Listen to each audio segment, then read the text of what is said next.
Review scores do have their uses. They make sense if we're familiar with an individual reviewer's style of reviewing, what they consider a 6, what they consider an 8, what they consider a 10, etc. If you generally agree with Jim Sterling and he gives a game a 10, you know you'll probably like it. A review score, if used correctly, should be a reaffirmation of your analysis, an accurate scored summary of what you thought of the game. People might trust your reviews, and they might also want to go into a game as blind as possible. In that case, it is useful to have a number that indicates your opinion without going into extra detail. But, their usefulness aside, I do still have a problem with scored reviews. My problem isn't necessarily with the review scores themselves, but more with the weight and influence they have in and on the gaming industry, gamers, and how gamers consume reviews in general.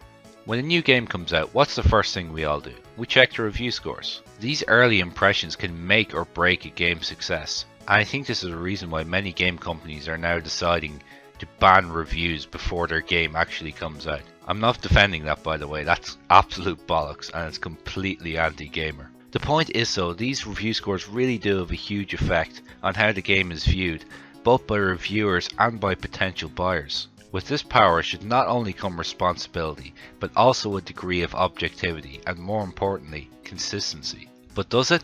I don't think so. I think review scores are very unreliable, and let me explain why. In psychological research, reliability refers to the consistency of a measure. Obviously, studies in psychology and reviews of games aren't even remotely the same thing, but I think some of the same criteria can be applied to games as are applied to psychology research. Psychologists further break down the idea of reliability into 3 different types, but I'm going to focus on the 2 that are most pertinent to game reviews in particular. Reliability over time, known as test-retest reliability, and reliability across different researchers, known as inter-rater reliability. For a review to remain reliable over time, its score needs to remain constant during re-reviews, and it also needs to hold firm against the game's inevitable aging. Clearly, this is where we run into our first problem. The nature of video games means that they can very often age horribly, and in very rare cases, get better as time goes on. An acknowledgement of this factor does help your review to be more objective and less biased. But even still, it's a complete nightmare trying to arbitrarily compensate for something like that, and the pure subjectivity of it instantly makes it less accurate. If you gave a game a 9 5 years ago, but now you decided you'd give it a 7 instead, then what reliability does your scale really have?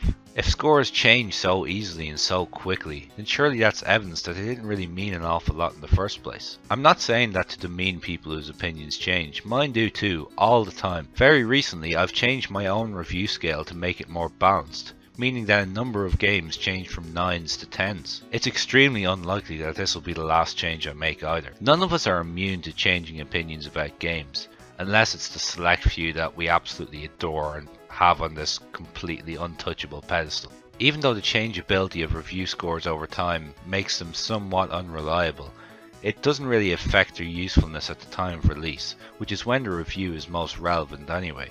For that reason, I'm kind of okay with review scores changing over time.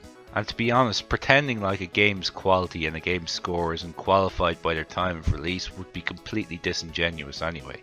What really does annoy me is the inconsistency of mainstream reviewers and how confusing their reviews can be as a result. This is the second type of reliability, or lack thereof, inter-rater reliability. It's because of this particular type of unreliability that I think sites like Metacritic aren't nearly as accurate as a lot of people think they are. In order for a widespread reviewing system to make any sense, everyone's scale has to be consistent. They have to measure the same thing and they have to do it in the same way. Again, this is obviously untrue in relation to games review. People often have dramatically different scales. Before we get into comparing reviewers who use the same scale, I'd like to point out the obvious. Many reviewers don't even use the standard 10-point scale. Some will use a 5-star system. Some will give a simple play or don't play verdict. Straight away, it's obvious how little sense it makes to compare these reviews to ones that use a 10 or 100-point scales. Even if 2 reviewers do use the exact same scale, the perception of what the numbers mean and what they reflect can vary widely. Some reviewers are notoriously inconsistent in this regard. The most famous example of this is probably IGN. Looking past the fact that they have countless different reviewers with countless different opinions, countless different perceptions of what the numbers mean, the reviews themselves often don't make a lot of sense. They're far too generous with higher scores on the scale, very rarely giving anything below a 7 and giving out way too many 10s for comfort. In my opinion, this completely devalues the scale itself. A scale is obviously not fair and balanced if the overwhelming majority of your scores fall within 25% of it. When discussing a game, there's absolutely nothing behind a statement like, "This game is an 8. Nothing. Absolutely nothing. It completely ignores the fact that the two people discussing it probably have completely different ideas what an 8 actually is. How can you debate whether a game is an 8 or not if an 8 doesn't even mean the same thing for both of you? Then you have people who say stuff like, "There's no such thing as a 10. If there's no such thing as a 10, why the fuck are you using a 10-point scale? It's not even a 10-point scale, it's a fucking 9-point scale. If you can't have a 10, then the 10 isn't part of the scale. It's fucking ridiculous." As I've said, scored reviews can only be consistent across reviewers if everyone agrees to use the exact same scale, and even more, comes to a universal understanding of what each number on that scale means. This will obviously never happen. As an example of what I'd consider fair and as objective as possible, here's the scale that I use. 1. Unimaginably shit. 2. Awful. 3. Poor. 4. Below average. 5. Okay. 6. Good. 7. Very good. 8. Great. 9. Superb. 10. Masterpiece. So you have in the very middle okay, which is basically average. Above that you have incrementally positive scores, and below it you have incrementally negative scores. Even with a scale like that though, you'll still have IGN reviewers talking about a game like it's a ball of horse shit and then giving it a 9.3 out of 10. I know I'm giving mainstream reviewers a lot of shit, but there are a lot of great ones out there, and it is genuinely difficult to review a game. You have to balance your own subjective experience with what you might consider objective flaws, or objective plus points that maybe just weren't your cup of tea. It's a very delicate balancing act. You want the review to be an authentic representation of your experience, but you also want it to be objective enough that you can acknowledge that whilst you might not have enjoyed something, that doesn't necessarily make it bad. But a lot of the time, mainstream reviewers don't really do that. You'll often find people who just completely drown in their own bubble of hype about the game, and they'll just refuse to acknowledge any flaws whatsoever. Just like not enjoying something doesn't make it bad, just because a flaw didn't bother you doesn't mean it's not important and that it couldn't bother other people. Ignoring a game's flaws and just giving it a 10 because you really liked it is just complete bias. It's bias in its most blatant form, and it's not really a constructive form of reviewing.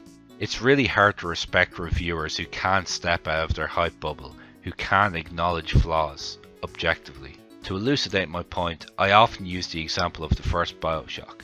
BioShock wasn't a game that I found massively enjoyable. While playing it, I didn't have the best time, and I was kinda happy when it ended. But I can still acknowledge that it's an objectively phenomenal game, and it's still one of the best games I've ever played. In fact, I'd rate it far higher than many games that I've enjoyed more, because it's a better game. You liking a game doesn't make it better than everything else. Your opinion on if a game is good or not shouldn't be solely tied to whether you enjoyed it. Ultimately, I'm not really sure that review scores add anything to a review. You should actually read, listen to, or watch a review rather than just looking at the score that some asshole has lobbed in the end of it, especially if you have the suspicion that they've been paid to review it. In summary, I don't think review scores are consistent over time or across reviewers.